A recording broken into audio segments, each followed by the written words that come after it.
ಬೆಳಗಿನ ಬೆಳಕು.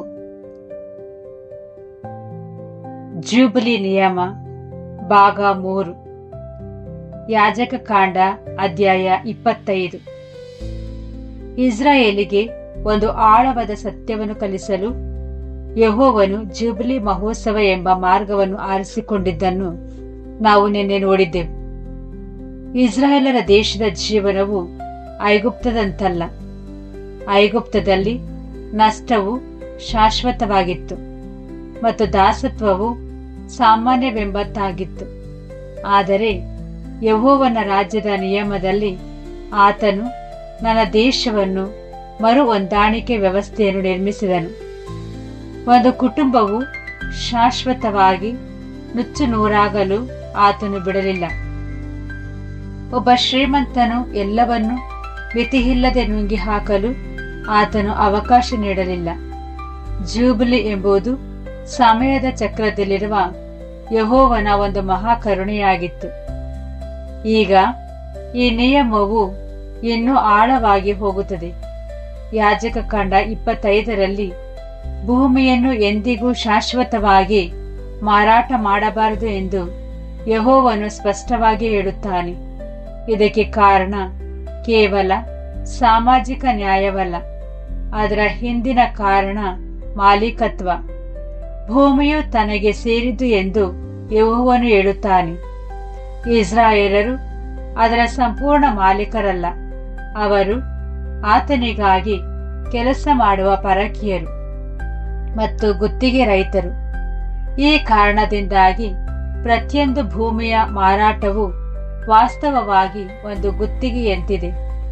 ಖರೀದಿದಾರನು ಮಣ್ಣನ್ನು ಶಾಶ್ವತವಾಗಿ ಖರೀದಿಸುತ್ತಿಲ್ಲ, ಬದಲಾಗಿ ಮುಂದಿನ ಜೂಬಿಲಿ ವರ್ಷದವರೆಗೆ ಬರುವ ಬೆಳೆಯ ವರ್ಷಗಳನ್ನು ಮಾತ್ರ ಖರೀದಿಸುತ್ತಿದ್ದಾನೆ. ಮತ್ತು ಯೆಹೋವನು ಒಂದು ಬಲವಾದ ರಕ್ಷಣೆಯನ್ನು ನೀಡುತ್ತಾನೆ.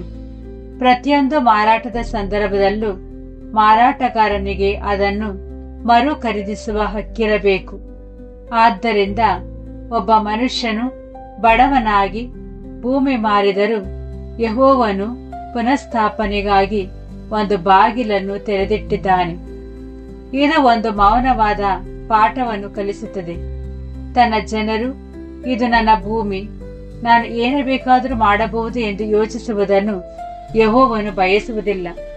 ಬದಲಾಗಿ ಅವರು ಇದು ಯೆಹೋವನ ಭೂಮಿ, ಆತನ ದಯೆಯಿಂದ ನಾನು ಇಲ್ಲಿದ್ದೇನೆ, ನಾನು ಇದನ್ನು ಭಯಭಕ್ತಿಯಿಂದ ಮತ್ತು ನೀತಿಯಿಂದ ನಡೆಸಿಕೊಳ್ಳಬೇಕು ಎಂದು ಯೋಚಿಸಬೇಕೆಂದು ಆತನು ಬಯಸುತ್ತಾನೆ. ಈ ಆಲೋಚನೆ ತಪ್ಪಿದಾಗ ದುರಾಸೆ ಬೆಳೆಯುತ್ತದೆ, ಆದರೆ ಈ ಆಲೋಚನೆ ಇದ್ದಾಗ ಕರುಣೆ ನೆಲೆಸುತ್ತದೆ. ನಂತರ ಯೆಹೋವನು ಜೂಬಿಲಿ ನಿಯಮದ ಮತ್ತೊಂದು ಅಮೂಲ್ಯ ಭಾಗವನ್ನು ಪರಿಚಯಿಸುತ್ತಾನೆ. ಗೋಯೆಲ್ ಅಂದರೆ ವಿಮೋಚಕ ಅಥವಾ ಬಂಧುವಿನ ನಿಯಮ. ಬಡತನವು ಒಂದು ಕುಟುಂಬವನ್ನು ಕಾಡಬಹುದು ಎಂದು ಯೆಹೋವನಿಗೆ ತಿಳಿದಿತ್ತು.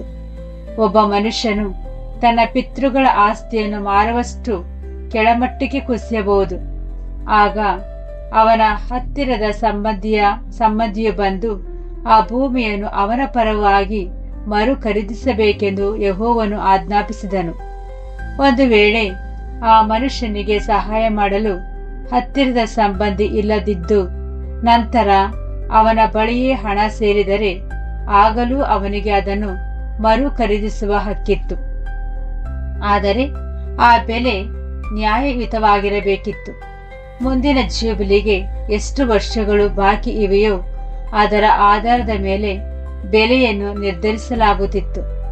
ಜೂಬಿಲಿ ಹತ್ತಿರವಿದ್ದರೆ ಬೆಲೆ ಕಡಿಮೆ, ದೂರವಿದ್ದರೆ ಬೆಲೆ ಹೆಚ್ಚು. ಈ ರೀತಿಯಲ್ಲಿ ಬಡವರು ಶಾಶ್ವತವಾಗಿ ಬಲೆಯಲ್ಲಿ ಸಿಲುಕದಂತೆ ಯೆಹೋವನು ರಕ್ಷಿಸುವನು. ಒಂದು ವೇಳೆ ಆ ಮನುಷ್ಯನಿಗೆ ಎಂದಿಗೂ ಮರು ಖರೀದಿಸಲು ಸಾಧ್ಯವಾಗದಿದ್ದರೆ ಜೂಬಿಲಿಯೇ ಅವನ ರಕ್ಷಣೆಯಾಗುತ್ತಿತ್ತು. ಜೂಬಿಲಿ ವರ್ಷದಲ್ಲಿ ಭೂಮಿಯು ಮೂಲ ಕುಟುಂಬಕ್ಕೆ ಮರಳಲೇಬೇಕು. ಹೀಗೆ ಗೋಯೆಲ್ ನಿಯಮ ಮತ್ತು ಜೂಬಿಲಿ ನಿಯಮಗಳು ಕರುಣೆಯ ಎರಡು ಕೈಗಳಂತೆ ಕೆಲಸ ಮಾಡುತ್ತವೆ. ಒಂದು ಕೈ ಈಗಲೇ ವಿಮೋಚನೆ, ಸಂಬಂಧಿ ಶಕ್ತನಾಗಿದ್ದರೆ, ಮತ್ತೊಂದು ಕೈ ನಂತರದ ಪುನಃಸ್ಥಾಪನೆ ಜೂಬಿಲಿ ಖಂಡಿತ ಬರುತ್ತದೆ ಎಂಬ ಭರವಸೆ. ಯೆಹೋವನ ವ್ಯವಸ್ಥೆಯಲ್ಲಿ ಯಾವ ನಂಬಿಗಸ್ತ ಕುಟುಂಬವೂ ಭರವಸೆಯನ್ನು ಕಳೆದುಕೊಳ್ಳುವ ಅಗತ್ಯವಿರಲಿಲ್ಲ.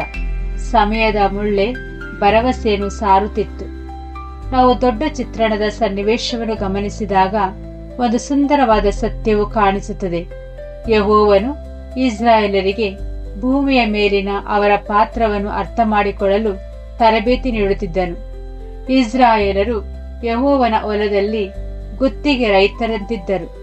ಅವರು ಆತನ ಆಳ್ವಿಕೆಯಡಿಯಲ್ಲಿ ಜೀವಿಸಿ ಉತ್ತಮ ಫಲವನ್ನು ನೀಡಬೇಕಿತ್ತು. ಇದಕ್ಕಾಗಿಯೇ ಯೇಸು ನಂತರ ಭೂಮಾಲೀಕ ಮತ್ತು ರೈತರ ದೃಷ್ಟಾಂತವನ್ನು ಬಳಸಿದನು. ಮಾಲೀಕನು ದ್ರಾಕ್ಷಿ ತೋಟವನ್ನು ಮಾಡಿ ರೈತರಿಗೆ ಗುತ್ತಿಗೆಗೆ ಕೊಟ್ಟನು ಮತ್ತು ಬೆಳೆಯ ಕಾಲದಲ್ಲಿ ಫಲವನ್ನು ನಿರೀಕ್ಷಿಸಿದನು. ಆದರೆ ರೈತರು ಫಲವನ್ನು ಕೊಡಲು ನಿರಾಕರಿಸಿದಾಗ ಮಾಲೀಕನು ತನ್ನ ಸೇವಕರನ್ನು ಮತ್ತು ಕೊನೆಯದಾಗಿ ತನ್ನ ಮಗನನ್ನು ಕಳುಹಿಸಿದನು. ಕೊನೆಗೆ ಈ ದೃಷ್ಟಾಂತವು ತೋರಿಸುವುದೇನೆಂದರೆ, ಯೆಹೋವನೇ ಮಾಲೀಕನು ಮತ್ತು ಇಸ್ರಾಯೇಲರು ಆತನಿಗೆ ಸಲ್ಲಬೇಕಾದ ವಿಶ್ವಾಸ, ವಿಧೇಯತೆ ಮತ್ತು ನೀತಿಯ ಫಲವನ್ನು ನೀಡಬೇಕಾದ ರೈತರು. ಆದರೆ ಅವರು ಮಗನನ್ನು ತಿರಸ್ಕರಿಸಿದಾಗ ಆ ಜವಾಬ್ದಾರಿಯನ್ನು ಅವರಿಂದ ತೆಗೆದು ಫಲ ಕೊಡುವವರಿಗೆ ನೀಡಲಾಯಿತು. ನಮ್ಮ ವಿಶ್ವಾಸದ ಪ್ರಕಾರ ಇಸ್ರಾಯೇಲರ ತಿರಸ್ಕಾರದ ನಂತರ ಸತ್ಯ ಮತ್ತು ಸೇವೆಯ ಹೊಣೆಗಾರಿಕೆಯು ಚಿಕ್ಕ ಹಿಂಡು ಆದ ಚರ್ಚ್ ಎಂಬ ಸಭೆಗೆ ವರ್ಗಾಯಿಸಲ್ಪಟ್ಟಾಯಿತು. ಅಂದರೆ ಈ ಎಚ್ಚರಿಕೆ ನಮಗೂ ಅನ್ವಯಿಸುತ್ತದೆ. ಸತ್ಯವು ನಮ್ಮ ಸ್ವಂತ ಆಸ್ತಿ ಎಂಬುದಾಗಿ ಅಥವಾ ನಾವು ಯೆಹೋವನ ಜನರ ಮೇಲೆ ಯಜಮಾನರು ಎಂದು ಎಂದಿಗೂ ಭಾವಿಸಬಾರದು. ನಾವು ಮಾಲೀಕರಲ್ಲ, ನಾವು ಸೇವಕರು ಮತ್ತು ಯೆಹೋವನ ಹೊಲದ ಕೆಲಸಗಾರರು. ಸಭೆಯಲ್ಲಿ ಒಬ್ಬರಿಗೆ ಹೆಮ್ಮೆ ಬೆಳೆದು ಇದು ನನ್ನ ಕೆಲಸ ಎಂದು ಒಬ್ಬ ವ್ಯಕ್ತಿ ಭಾವಿಸಿದ ಕ್ಷಣದಲ್ಲೇ ಆ ಐಗುಪ್ತದ ಆತ್ಮವು ನಮ್ಮೊಳಗೆ ಸೇರುತ್ತದೆ. ಜೂಬಿಲಿಯು ನಮಗೆ ಸದಾ ನೆನಪಿಸುತ್ತದೆ, ಈ ಭೂಮಿ ಯಾರಿಗೆ ಸೇರಿದು ಎಂಬುದನ್ನು ನೆನಪಿಡಿ. ಈಗ ನಾವು ಗೋಯೆಲ್ ಅಂದರೆ ವಿಮೋಚಕ ಬಂಧು ವಿಷಯಕ್ಕೆ ಮರಳೋಣ, ಏಕೆಂದರೆ ಇಲ್ಲಿ ಈ ನಿಯಮವು ಒಂದು ಪ್ರವಾದನೆಯಾಗುತ್ತದೆ. ಗೋಯೆಲ್ ಎನ್ನುವುದು ಕೇವಲ ಭೂಮಿಯನ್ನು ಮರುಖರೀದಿಸುವ ಪ್ರಾಚೀನ ಸಂಬಂಧಿಯಲ್ಲ, ವಿಮೋಚಕನ ಚಿತ್ರಣವಾಗಿದೆ. ಮಾನವ ಕುಲದ ಈ ಸನ್ನಿವೇಶದಲ್ಲಿ ಇಡೀ ಆದಾಮನ ಸಂತತಿಯು ಬಡತನಕ್ಕೆ ಅಂದರೆ ಪಾಪಕ್ಕೆ ತುತ್ತಾಯಿತು. ಆದಾಮನು ಕಳೆದುಕೊಳ್ಳಬಾರದುದನ್ನು ಕಳೆದುಕೊಂಡನು. ಪಾಪದ ಮೂಲಕ ಮಾನವ ಕುಲವು ತನ್ನ ಜೀವವನ್ನು ಯೆಹೋವನೊಂದಿಗೆ ಸಹಭಾಗಿತ್ವವನ್ನು ಕಳೆದುಕೊಂಡು ಮರಣದ ದಾಸತ್ವಕ್ಕೆ ಒಳಗಾಯಿತು. ಮಾನವ ಕುಲವು ತನ್ನ ಪಿತ್ರಾರ್ಜಿತ ಆಸ್ತಿಯನ್ನು ಕಳೆದುಕೊಂಡು ಅದನ್ನು ಮರು ಖರೀದಿಸಲು ಶಕ್ತಿ ಇಲ್ಲದ ಕುಟುಂಬದಂತಾಯಿತು. ಅಂತಹ ನಷ್ಟವನ್ನು ಯಾರು ವಿಮೋಚಿಸಬಲ್ಲರು? ಯೆಹೋವನ ನಿಯಮವೇ ಉತ್ತರ ನೀಡುತ್ತದೆ. ಹತ್ತಿರದ ಸಂಬಂಧಿಯೇ ವಿಮೋಚಿಸಬೇಕು. ಇದಕ್ಕಾಗಿಯೇ ಯೇಸು ಮನುಷ್ಯನಾಗಬೇಕಾಯಿತು.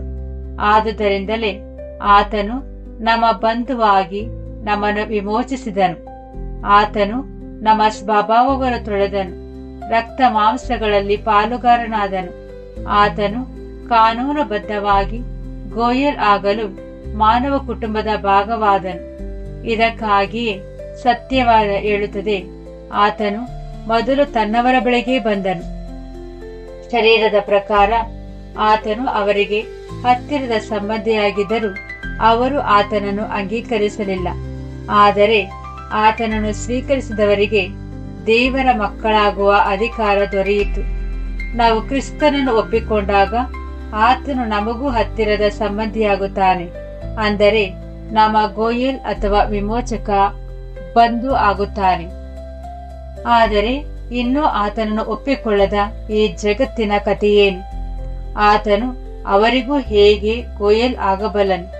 ಇಲ್ಲಿ ಕಡೆಯ ಆದಾಮ ಎಂಬ ಬಿರುದು ಪ್ರಬಲವಾಗುತ್ತದೆ. ಇಡೀ ಜಗತ್ತು ಆದಾಮನಿಂದ ಹುಟ್ಟಿದೆ. ಆದಾಮನು ಮಾನವ ಕುಲದ ತಂದೆ. ಹಾಗೆಯೇ ಯೇಸುವನ್ನು ಕಡೆಯ ಆದಾಮ ಎಂದು ಕರೆಯಲಾಗುತ್ತದೆ, ಏಕೆಂದರೆ ಆತನು ವಿಮೋಚನಾ ಮೌಲ್ಯದ ಮೂಲಕ ಮಾನವ ಕುಲದ ಹೊಸ ಶಿರಸ್ಸು ಆಗುತ್ತಾನೆ. ಆದ್ದರಿಂದ ಯೆಹೋವನ ನಿಯಮದಂತೆ ವಿಮೋಚಿಸುವ ಹಕ್ಕು ಹತ್ತಿರದ ಸಂಬಂಧಿಗೆ ಇದೆ. ಯೇಸು ಮಾನವ ಸ್ವಭಾವವನ್ನು ಪಡೆದ ಕಾರಣ ಇಡೀ ಜಗತ್ತಿಗೆ ಹತ್ತಿರದ ಬಂಧುವಾದನು ಮತ್ತು ತನ್ನ ಬಲಿಯ ಮೂಲಕ ಮಾನವ ಕುಲಕ್ಕೆ ಜೀವ ನೀಡುವ ಹೊಸ ತಂದೆಯಾದನು. ಯೆಶಾಯ 9:6. ಈ ರೀತಿಯಲ್ಲಿ ಆತನು ಕೇವಲ ಒಂದು ಸಣ್ಣ ಜನಾಂಗಕ್ಕೆ ಮಾತ್ರವಲ್ಲ, ಇಡೀ ಆದಾಮನ ಕುಟುಂಬಕ್ಕೆ ಗೋಯಲ್ ಆಗಿದ್ದಾನೆ. ಇದಕ್ಕೆ ಬೆಲೆ ಏನು? ವಿಮೋಚನೆಗೆ ಬೆಲೆ ತರಬೇಕೆಂದು ಜೂಬಿಲಿ ನಿಯಮವು ಹೇಳುತ್ತದೆ. ಆದಿಯಿಂದ ಮೌನವಾಗಿ ಹೇಳುತ್ತದೆ. ನಷ್ಟವಾದ ಆಸ್ತಿಯನ್ನು ಬೆಲೆ ಕೊಡದೆ ಪುನಃಸ್ಥಾಪಿಸಲು ಸಾಧ್ಯವಿಲ್ಲ. ಆದ್ದರಿಂದ ಕ್ರಿಸ್ತನು ಪೂರ್ಣ ಬೆಲೆಯನ್ನು ತೆತ್ತನು. ಆದಾಮನ ಬದಲಿಗೆ ಒಬ್ಬ ಪರಿಪೂರ್ಣ ಮನುಷ್ಯನ ಜೀವ. ಆತನು ಒಂದೇ ಬಾರಿ ವಿಮೋಚನಾ ಮೌಲ್ಯವನ್ನು ನೀಡಿದನು. ಬೆಲೆಯನ್ನು ಈಗಾಗಲೇ ಪಾವತಿಸಲಾಗಿದೆ. ಈ ಆಶೀರ್ವಾದವೇ ಜಗತ್ತಿಗೆ ಪೂರ್ಣವಾಗಿ ಅನ್ವಯವಾಗುವುದು ಸರಿಯಾದ ಸಮಯದಲ್ಲಿ ನಡೆಯುತ್ತದೆ. ಯೆಹೋವನಿಗೆ ಒಂದು ವೇಳಾಪಟ್ಟಿಯ ಕ್ರಮವಿದೆ. ಆ ಸಮಯ ಬಂದಾಗ ಸತ್ತವರು ಪುನರುತ್ಥಾನಗೊಳ್ಳುವರು. ಇದು ಜೂಬಿಲಿಯ ಚಿತ್ರಣವು ಬಹಳ ಹೃದಯಸ್ಪರ್ಶಿಯಾಗುತ್ತದೆ. ಜೂಬಿಲಿ ಎಂದರೆ ಕೇವಲ ಭೂಮಿ ಮರಳಿ ಬರುವುದಲ್ಲ, ಅದು ಜನರು ಮರಳಿ ಎದ್ದು ಬರುವುದು. ಭೂಲೋಕದ ಎಲ್ಲಾ ಕುಟುಂಬಗಳು ಪುನಃ ಒಂದಾಗುವುದು. ಒಬ್ಬ ಮನುಷ್ಯನು ತನ್ನ ಕುಲಕ್ಕೆ, ತನ್ನ ಪಾಲಿಗೆ, ತನ್ನ ಹೆಸರಿಗೆ ಮರಳಿ ಹೋಗುವನು. ಹಾಗೆಯೇ ಮುಂದೆ ಬರುವ ಕ್ರಿಸ್ತನ ರಾಜ್ಯದಲ್ಲಿ ನಡೆಯುವ ಮಹಾಜೂಬಿಲಿಯನ್ನು ಮಾನವ ಕುಲವು ಮರಳಿ ಬರುತ್ತದೆ. ಕೇವಲ ಜೀವಕ್ಕೆ ಮಾತ್ರವಲ್ಲ, ಕಳೆದುಕೊಂಡಿದ್ದೆಲ್ಲವನ್ನು ಪಡೆಯಲು ಅವರು ಸಮಾಧಿಯಿಂದ ಮರಳಿ ಬರುವರು. ತಮ್ಮ ಪ್ರೀತಿ ಪಾತ್ರರ ಬಳಿಗೆ ಮರಳಿ ಬರುವರು. ಅವರು ನೀತಿಯಿಂದ ಆಳಲ್ಪಡುವ ಮತ್ತು ಗುಣಮುಖವಾಗಿ ಈ ಭೂಮಿಗೆ ಮರಳಿ ಬರುವರು. ನಮ್ಮ ಗೋಯಲ್ ಕೇವಲ ಕ್ರಯದ ಬೆಲೆ ಮಾತ್ರವಲ್ಲ, ಆತನು ಇಡೀ ಕುಟುಂಬವನ್ನು ಮನೆಗೆ ಕರೆತರುತ್ತಾನೆ. ಆದ್ದರಿಂದ ಇಂದು ನಾವು 2 ವಿಷಯಗಳನ್ನು ನೆನಪಿಟ್ಟುಕೊಳ್ಳೋಣ. ಮೊದಲನೆಯದಾಗಿ, ನಾವು ಮಾಲೀಕರಲ್ಲ, ನಾವು ಯೆಹೋವನ ಹೊಲದಲ್ಲಿ ಆತನಿಗಾಗಿ ಫಲ ನೀಡುವ ಕರೆಯಲ್ಪಟ್ಟ ಗುತ್ತಿಗೆ ಕೆಲಸಗಾರರು.